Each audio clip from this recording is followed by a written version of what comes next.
Hey, what's up guys? Redstone here. Today, I was gonna go out to the rigs, but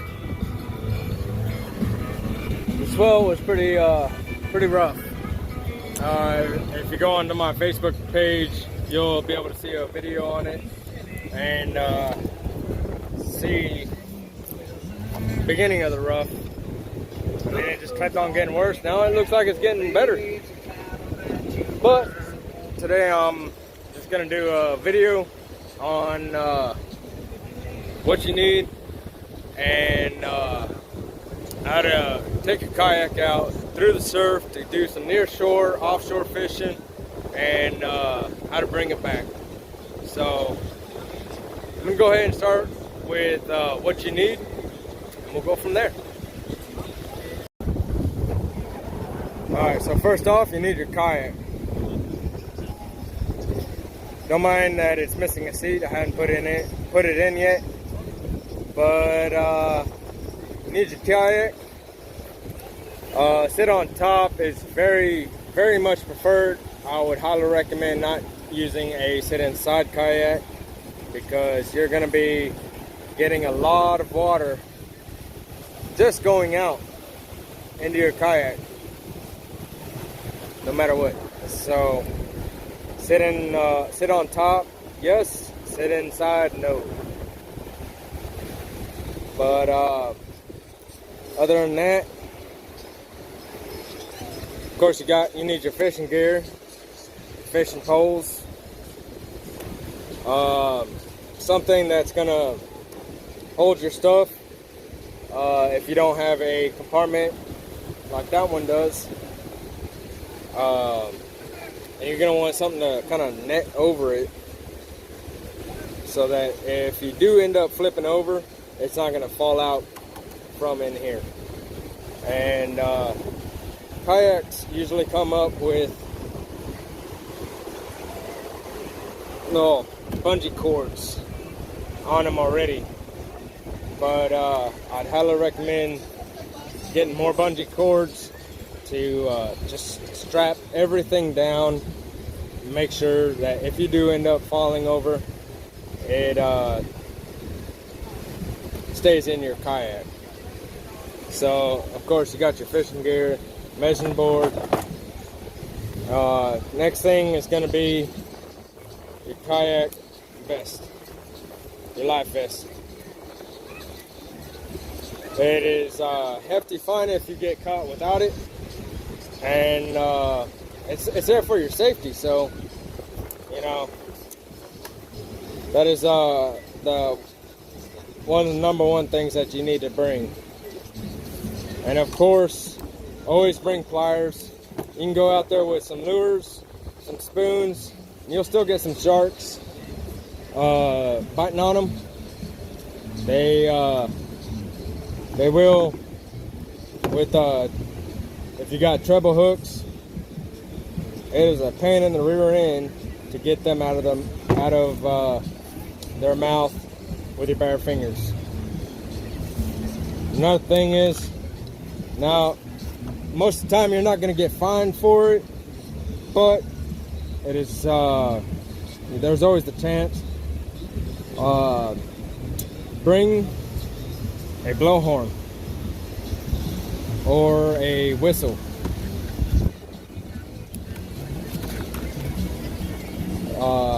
Just like if you're in distress near shore or offshore and you're around boaters, you can blow that up or blow in the whistle, and you'll be able to get their attention and they'll come over to you. It's one thing you should really need whenever you especially going offshore. Now, last I had read, after 3 miles offshore, you're gonna need a radio to be able to contact your Coast Guard. And 3 miles to the shore, I do believe you do not need it, but I still recommend getting one. Just be on the safe side. So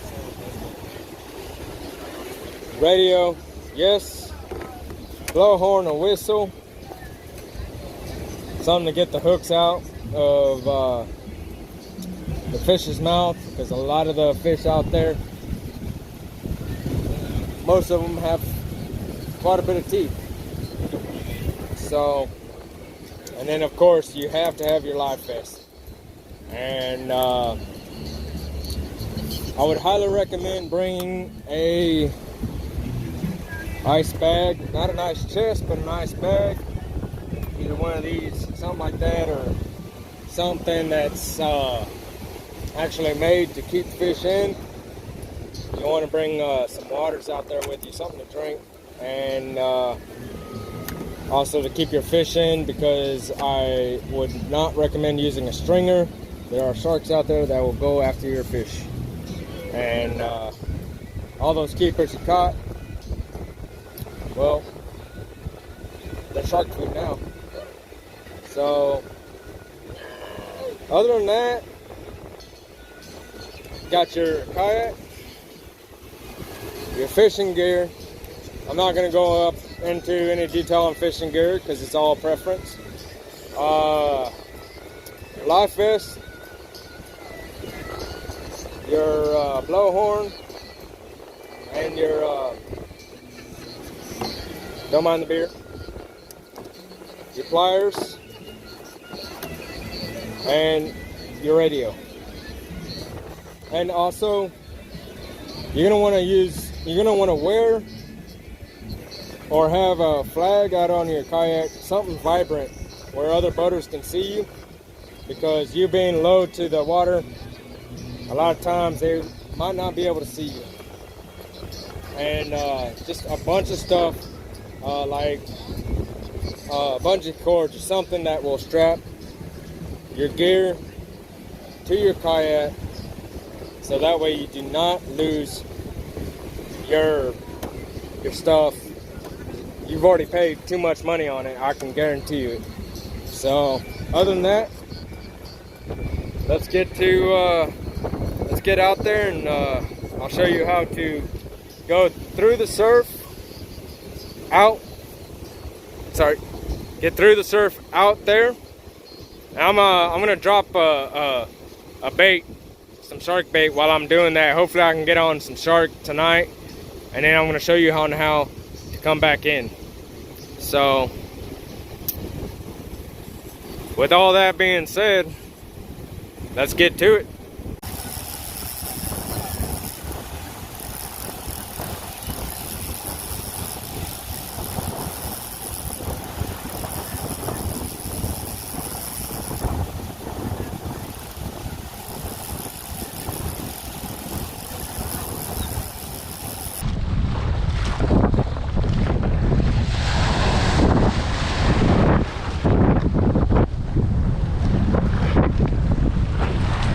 So as you can see, while I'm going out, I'm facing against the waves. So I just cut right in front of them, or I mean right through them, not in front.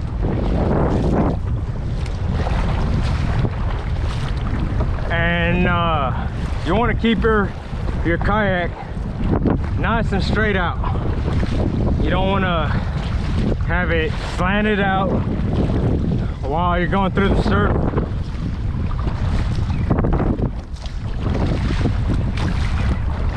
I do apologize if there's any water on the lens. I am looking through water drops in my sunglasses right now. One sec. And I don't have anything dry to really clean that off.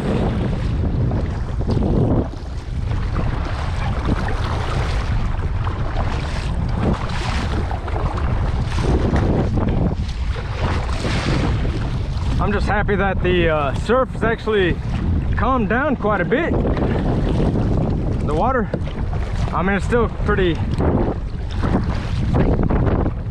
little rough on the edges, but other than that, alright. Trying to get to the end of Bob Hoff Pier. Yep, still got my shark bait.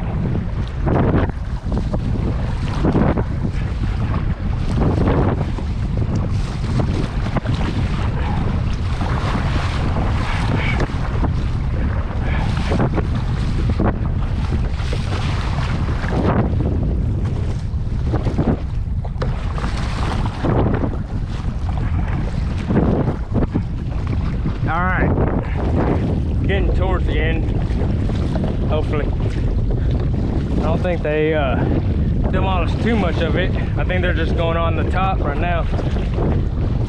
I'm kind of just using that as my mile marker. It's Bob Hole is about 400 yards, give or take. And so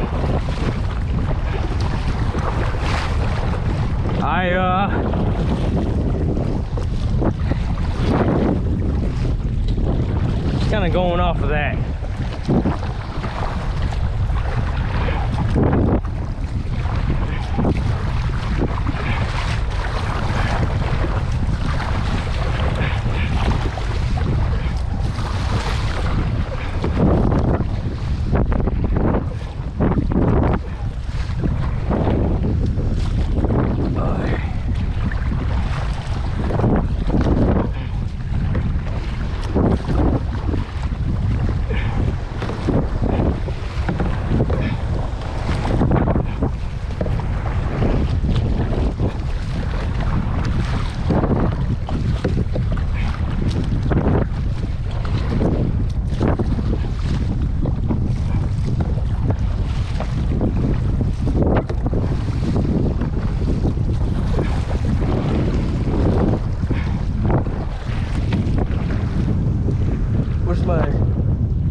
I can't even tell where. Oh, there's my truck. So I need to go to the right a little bit.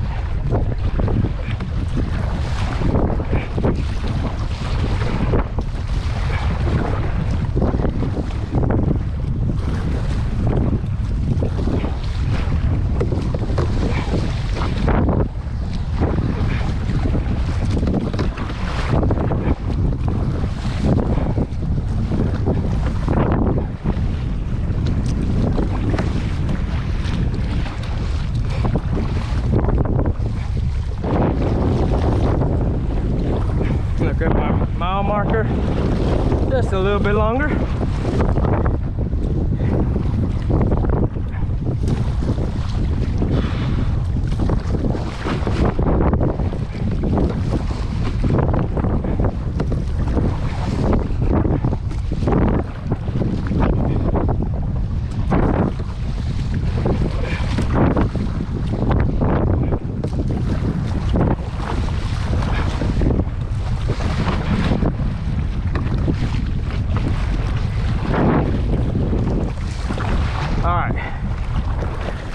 It's about time. I'm pretty sure I'm past the third sandbar now. I am going to go ahead and drop off the bait, which make sure it's good to go.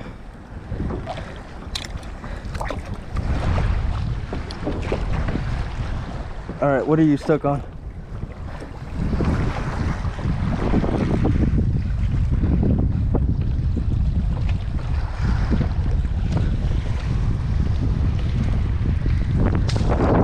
All right. Okay, I went down a little bit. Whew. All right. So now that we're out here, I'm gonna go ahead, even though after I drop shark bait, show you. Oh no, I fell out of my kayak. All right, your kayak's right here. Oh no. What do I do? You want to put your hands here and here. If y'all can see that. Here and here. Here. Somewhere around here. And somewhere around here. And pull yourself out. I'll do it again. Just to kind of give y'all. All right. Oh no, I fell out of my kayak. What do I do? So, you can put your hand right here on the seat. Your hand right here. You see how it's going? All right.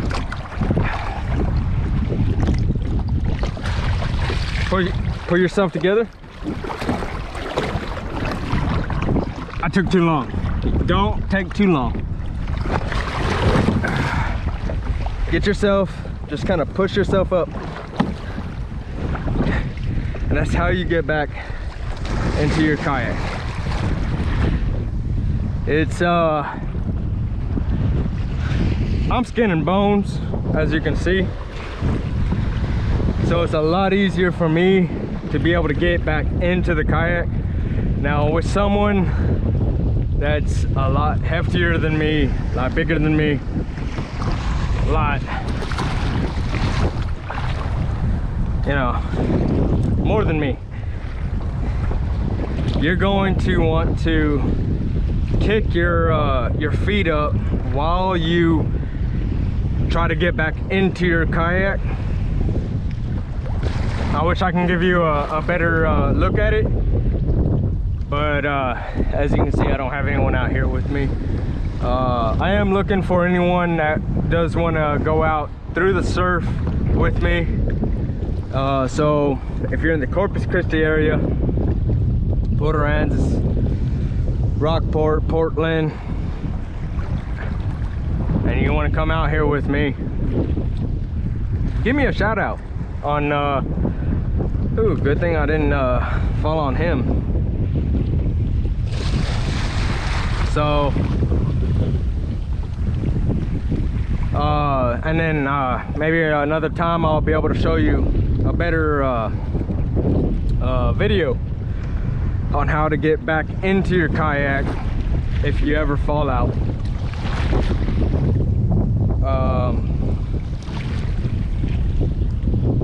Other than that, let's get on back to where's my truck? Oh, it's way over there. All right. Hopefully I drifted and I didn't drift with the bait too.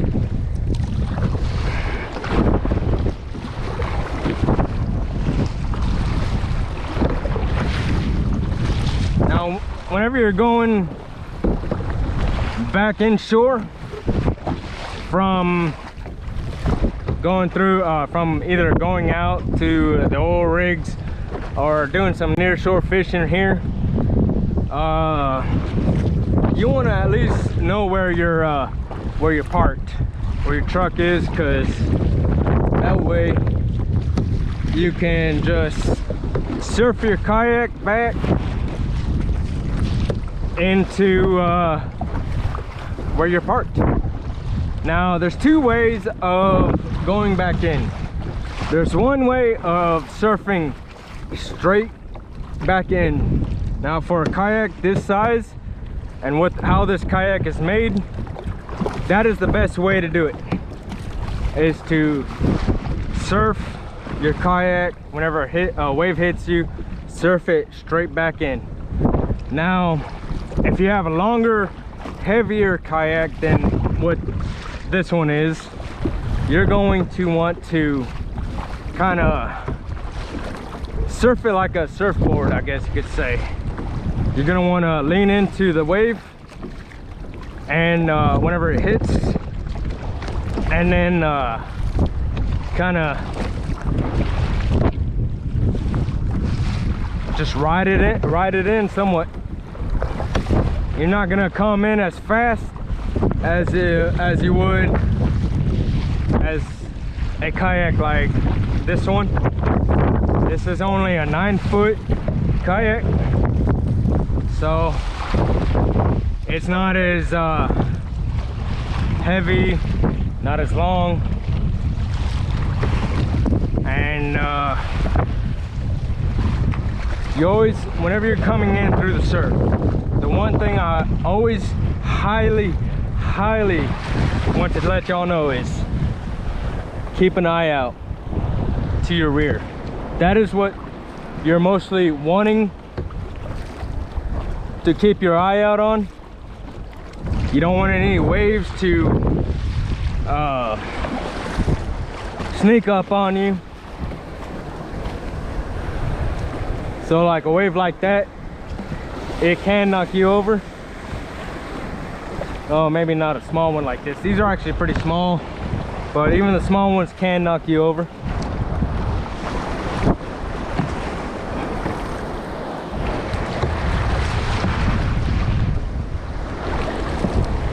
So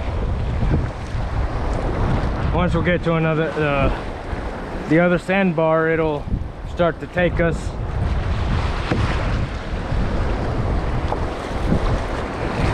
These are actually pretty small waves, so oh wait, here we go.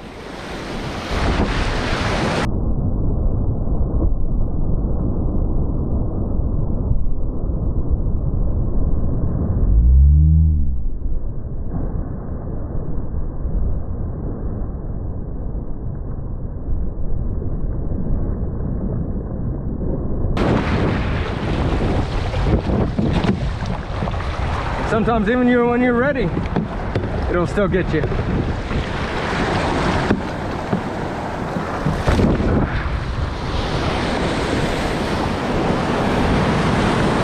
There we go.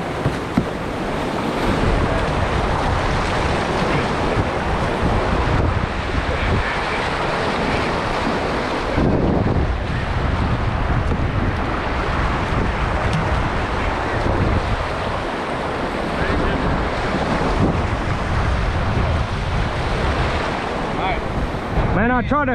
They just caught a 2-foot shovel nose. 2-foot shovel nose? Alright, I saw you flip out right there. Oh, out there? Yeah, I was trying to do... Fuck yeah, they couldn't get the damn hook out. I had to. Huh? They couldn't get the fucking hook out. Oh. I was gonna say, I got my stuff in there. Oh yeah, I used pliers. But yeah, I was, while I was out there, I was trying to show how to get back in. Oh, if nice. you flip over. Yeah.